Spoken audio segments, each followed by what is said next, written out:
Hey guys, welcome to this vid. Bermuda recently had an update that I myself am quite happy with at the moment, that changes the game quite a bit for new players especially. So if you've left the game because of giants or such like that, like you don't want to play the game anymore, you might want to reconsider playing the game again. You might enjoy it now. So with that out of the way, let's get into it. They've added new content. They've replaced all the paras animation with ones done by Lifon. Lifon is the Bermuda's animator, so hopefully they're going to be really good. I haven't seen them yet. While in quadrupedal stance, the para does a back kick with its right foot. The ability key is pressed. This does knockback but no damage. Keep that in mind. No damage but knockback. This stops people from arse riding you like Megs. It doesn't stop, it just negates it as much as you can, so you can get your footing back in. It also costs 30 stamina and stops you from moving while the kick is being done. Very similar to Stomp, the turmoil stomping talent allows movement while using this ability. So turmoil stomping might have even more uses now, for the para specifically. Here's the quality of life changes. Improved the underwater effects for both ocean and freshwater. When descending into deeper ocean, objects now darken instead of vision being heavily obscured. Freshwater has now appropriate visibility while underwater. I'll have to have a look at that one, but really good. Added footstep parkour effects that play based off the materials running on. The emote wheel has a new button that lets you play the idle variant animations on demand. Oh, so this allows people to have like taunts and such like that now. So instead of it just being specifically calls, it's now going to be animation like dances or something like that. Let's hope it doesn't turn into Fortnite dances, but I'm glad to see that they're going to add emotes and such, which is pretty nice. The para also has another secret unlockable animation that can be played through the same button. It shows up if it's unlocked. Ooh, we don't know how to unlock it. We are likely to add more emotes in the future. This is mostly a test. Ooh, so we might have quite good emotes. While in screenshot mode, a natural screenshot mode status condition icon now shows up. It hides when the HUD is hidden. The delete button on the save select screen is now red, so people can see that a bit more easier, so hopefully you don't delete their dinosaur by accident. Foliage placement tools, I'm probably not going to go over this that much because it's mainly for server admins, but it allows them to make, actually I'll go over it, you know. Added lava spill to the foliage placement tool, so that means you can place lava spills. Admin tool, added backdrop to catch mouse cursor so objects aren't accidentally placed while interacting with UI. Okay, so what that basically means is when you were in the objects placer, sometimes you'd accidentally misclick on the UI itself and it will place something like really far away that you wouldn't know. So you basically misplace stuff all the time. But now that's out of the way, so hopefully that would stop that in the future. Added grass summer to the foliage. I don't know what that is. Multiple frog ambient sounds no longer stack on top of each other when two or more freshwater waters placed close to one another. Okay. Overlapping sounds are gone. Sweet. Added free variant of lava to the foliage placement tool. Ooh, that'd be interesting to see what servers can come up with that. These deal very high fire damage when swamming. So who's going to swam in it? Probably me, to be fair. Added free lava waterfalls to the foliage placement tool. Waterfalls? I would like to see what people can come out with this. Like maybe we could have like some sort of evil lair that they can have. Go into it, maybe a death room. Ooh, interesting stuff. Now let's get into the quite juicy parts. Added the model scaling such that the models scale less intensely beyond 1.0 growth. This is purely visual, no stat has changed regarding growth scaling. This change will help shelters stay relevant longer, as well as offer large creatures better control of their movement while in combat with smaller creatures. So what they're doing is you grow bigger less above 1.0. So what I mean by that is, say for example 2.0s are not going to look like 1.2s, but they're going to look like slightly bigger. They're not going to look massive compared. This is good for multiple reasons. One, you can fit into caves much easier as big dinosaurs. Two, your hitbox is smaller, so if you're playing something like a Velo, and people were complaining about Velo being able to be easily hit because of its size, it's now smaller, so you still keep the same benefits of it, but also having a smaller hitbox. So that's really nice. And the fact that yes, you can go and hunt things that are in small areas, so there's the benefits of that. So that I like that, to be fair. It's going to be hard to differentiate big dinosaurs, but in turn, big dinosaurs are going to benefit from it, and I'm still with it. The full adult stage of a model now fully phases in at 1.2 growth rather than 1.0. So that means that full adult, basically at 1.0 you won't give the full adult model. At 1.2 you'll give the full adult model now. So you won't look like an adult like acro until you're 1.2. Added a new status condition, Restless. This is where the interesting part's coming on. This will stop people from AFKing in caves as much. After spending a long period of time in a cave, you will now receive the Restless warning status condition. If this condition is ignored, it will eventually apply a debuff Restless status condition. If the weather is severe, time spent in a cave will not contribute towards the incurring and Restless condition. So that means if it is weather going on, you won't get it because you're happily in there. This status condition is alleviated by spending time outside of caves where your shelter state is not 100%. This is reminiscent with my gaming in real life. Just don't go outside. The Apatosaurus shelterer does not count towards spending time in caves, even though it can grant 100% shelter. So Appas, funny enough, don't count as caves, even though they get 100%. They can get 100%. Creatures below 0.7 growth ignore this mechanic, so low growth creatures can actually hide in caves for a while. Velociraptor and Ori can ignore this mechanic. Okay, yeah, that makes sense because they're sort of cave-bearing creatures. There is new configs. Oh, this is for the server admins. This is new configs to disable the Restless debuff. It takes 20 minutes of time in a shelter to receive the Restless condition. After 30 minutes of time in a shelter, this turns into a Restless debuff. So you've got plenty of time to realize that you're in there and get out. So the only time you're going to really get that is if you're actually AFKing. Restlessness overrides the near friends buff. Okay, so this needs to happen more in my opinion with a lot of buffs. Near friends and family and such like that needs to get negated if you've got debuffs that should be negating it, like overpopulation and stuff like that, needs to negate that. So I'm happy that's happening.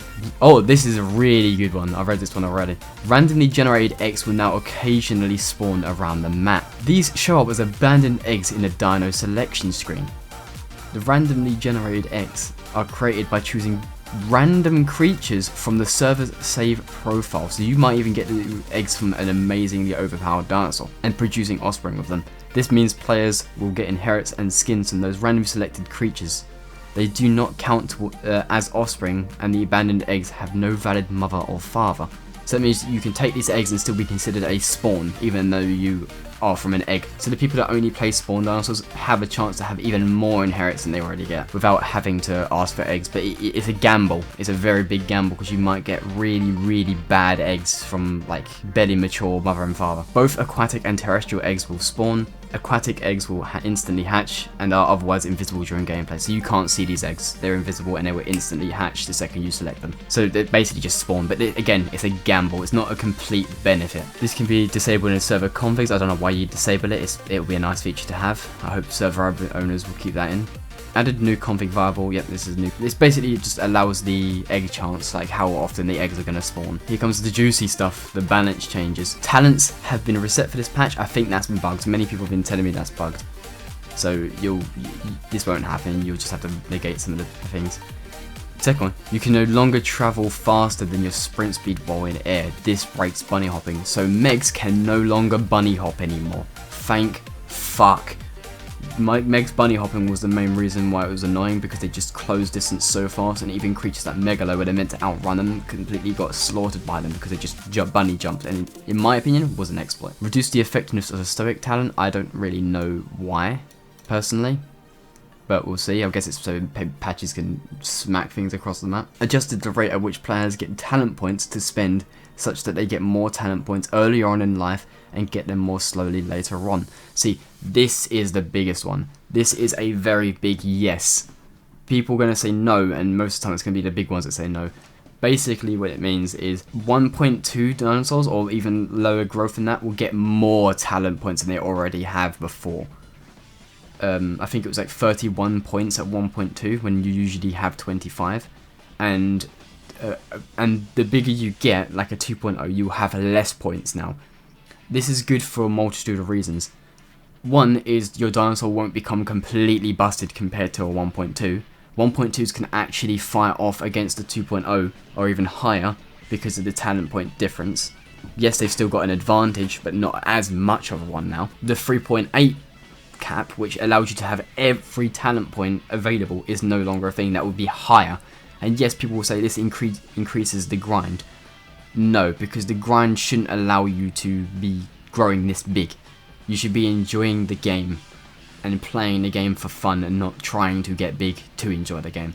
So I'm very thankful that devs did this. I very much support them. So if anyone has left this game because of giants ruining their experiences, this patch change right here can help you come back. And I'd give it a try, honestly. If you don't like it, leave again. But give it a try. I think you might like it. Players beyond 2.0 will have less talent points than before, whereas players below 2.0 will have more than before. So you still get a benefit from being below 2.0, but 2.0 above is less. Still good. Smaller growth players will see significantly more talent points available to them. The players around 0.85 growth seeing the biggest boost in talent point count. So you'll notice the difference in that growth. That's really good. And this is the growth chart. I'll pause it for a bit so you can. I'll leave it like this for a bit so you can pause it and carry on, because I'll go back when this is done. Alright.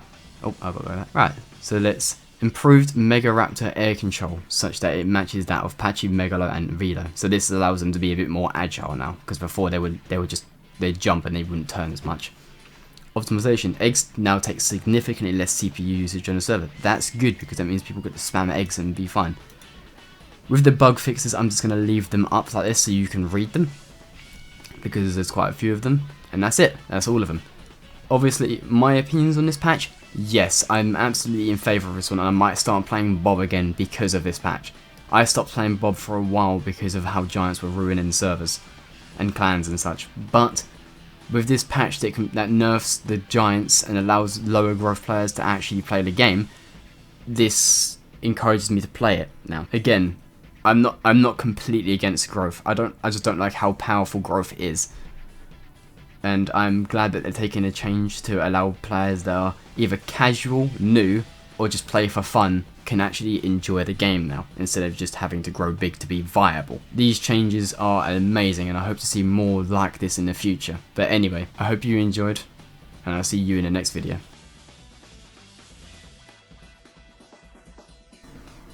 Oh, yeah, so you can see out of the water easier now. Like, if you want to ambush something, you don't have to put your head above to check. You can just be down here and be like, oh, I'm going to grab you. I'm going to grab you. And just grab them that way. That's pretty cool. Yeah, no, this is absolutely amazing. I'm not going to lie. I love the fact that you can sort of like see on land completely. Like, I love it. I love it to bits. It means you can hide without people having to know where you are. So as you can see, the aquatics visibility is quite low. And so they say that when you go down, it becomes less cloudy and more darker. So let's try that. Oh yeah, you can see the silhouettes, they become completely dark. Interesting. So yeah, it doesn't become just completely cloudy, it just gets darker and more like gloomy, which is pretty nice, which means you can still hide. So if you do something like this, you could probably hide in the deep and still be fine, which is pretty nice. I like that. And then you go up, and it becomes less dark. So apparently Megs can't bunny hop anymore. So let's see. Hey, they can't bunny hop anymore. So they can't. What I mean by bunny hopping is you obviously can still jump the second you hit the floor. But what I mean by bunny hopping is when you jump, you gain speed. So you can basically just chain jumps together and gain an insane amount of speed. That's not a thing anymore. That's completely removed. So thank God for that. Right, so it's the button you use to mark. So this is the kick. That's pretty good. I like that. People are already making the fucking Mount Doom or some shit. Pretty good. But yeah, no, I'm very happy with it. Now I want someone to ask for me so I can kick him away. Come here, I want to kick. Oh. Let me kick it. There you go. Kick. Kick. I love this. Damn it. It kicks great. But it definitely gets countered by the long tail.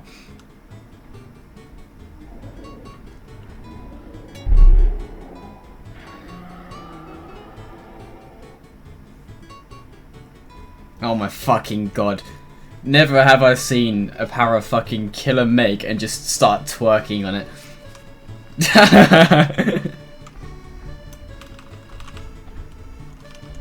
Wait, let's get in position.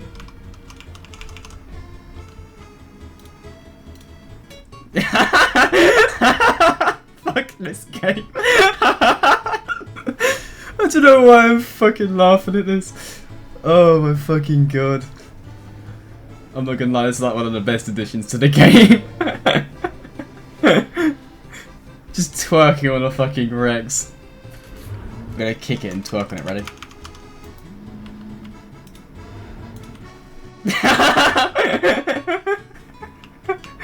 I'm gonna die! Oh, that's funny. Oh, I'm not gonna lie, that taunt is like amazing.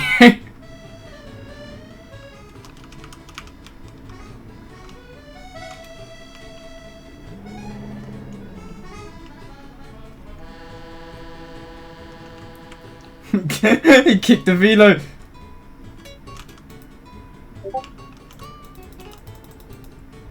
Whee! Playing football with the velo. Holy shit!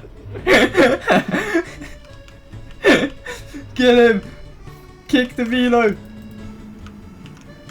Kick the velo! Whee!